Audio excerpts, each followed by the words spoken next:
Friends, welcome to Poetry Blows Your Blues Away. Today I am going to read out a very famous dramatic monologue written by Robert Browning. In the next episode, I will discuss it in detail. Here goes the dramatic monologue, My Last Duchess, written by Robert Browning.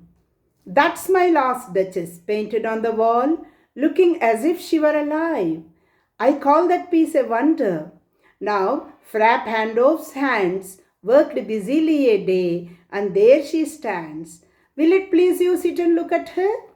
I said Frapp Handoff by design, for never read strangers like you that painted countenance, the depth and passion of its earnest glance. But to myself they turned. Since none puts by the curtain, I have drawn for you but I, and seemed as they would ask me, if they durst, how such a glance came there. So not the first are you to turn and ask thus.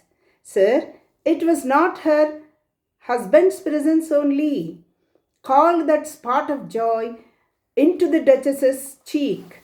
Perhaps Frapp Handoff chanced to say, her mantle laps over my lady's wrist too much, or paint must never hope to reproduce the faint half flush that dies along her throat. Such stuff was courtesy, she thought, and cause enough for calling up that spot of joy. She had a heart, how shall I say, too soon made glad, too easily impressed. She looked wherever she looked, she liked whatever she looked on, and her looks went everywhere. Sir, it was all one, my favour at her breast, the dropping of the daylight in the west, the bough of cherries some officious fool broke in the orchard for her, the white mule she rode with round the terrace, all and each would draw from her alike the approving speech, or blush at least.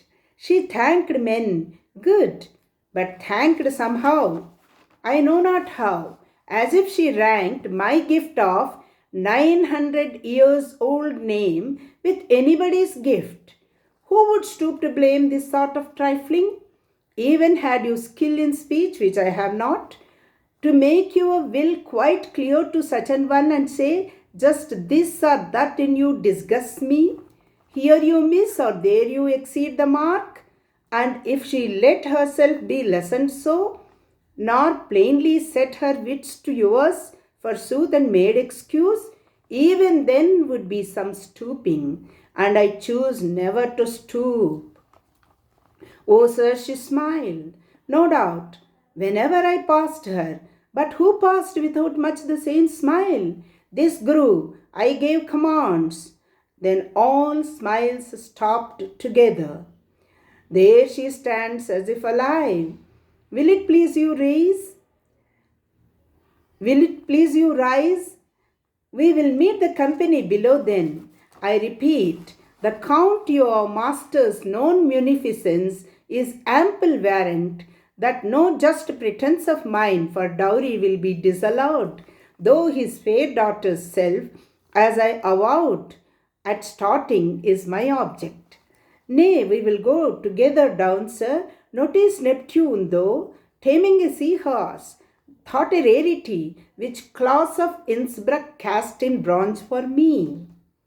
This is the poem. In the next episode, let us discuss it in detail. Till then, happy poetry reading.